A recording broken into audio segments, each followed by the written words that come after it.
جنت کے لباسوں کی طرح جن میں آپ کا سطر نہ چھپا ہوا ہو وہ پہننے کی اجازت نہیں ہے۔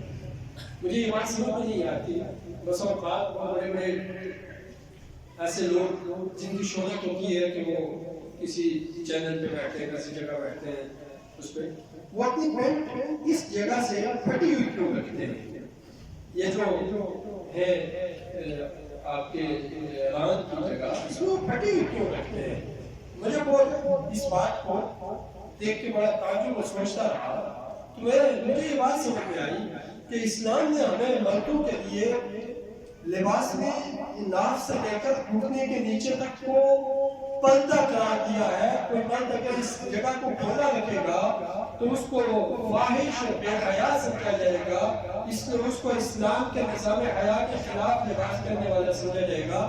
چونکہ مسلمانوں کو انہیں دیکھ کر مسلمانوں نے اپنے لباس پہنے ہوتے ہیں، وہ دیکھ رہے ہوتے ہیں، تو انہوں نے یہ کانسیپٹ ڈیولپ کرنا ہے کہ بے حیا لباس ہونا چاہیے۔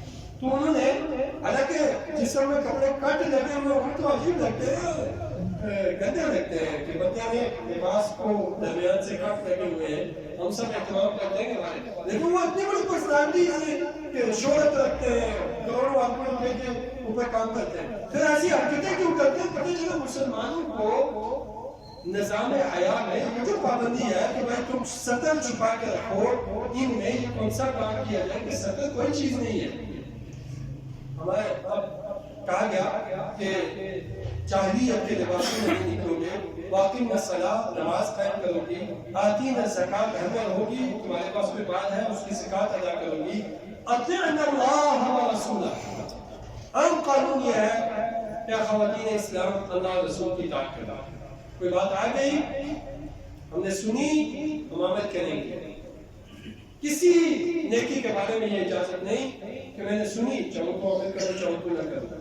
وہ آدمی مسلمان سوسائٹی کے کانسیپٹ سے خالی ہے جو دین کا حکم آیا اس کو میں چاہوں تو عمل کروں چاہوں تو نہ کروں۔ آپ کی چاہت اللہ کے حکم پہ قابض نہیں ہو سکتی، غالب نہیں ہو سکتی، آپ کی چاہت کی اتنی قدر نہیں ہے کہ یہ سمجھا جائے۔ آپ اپنے آپ کو اللہ کے برابر سمجھتے ہوں گے، یہ آپ کا کنسپٹ ہے، اللہ نے اس کی اجازت نہیں دے رکھی میں چاہوں تو اسلام پہ عمل کروں چاہوں تو میں کروں۔ جو بندہ یہ سمجھتا ہے در حقیقت وہ شرک میں مبتلا ہے کہ میری ذات اللہ کے برابر ہے، میں اس کی بات کو چاہوں تو عمل کروں چاہوں تو میں کروں۔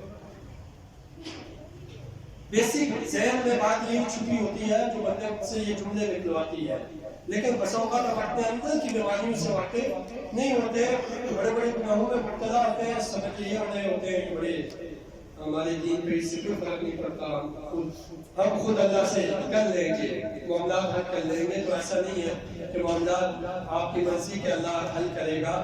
اللہ نے آپ کو زمین پہ بھیجا تھا، نمائندہ بنا کے بھیجا تھا، تم زمین پہ میرے خلیفہ ہو۔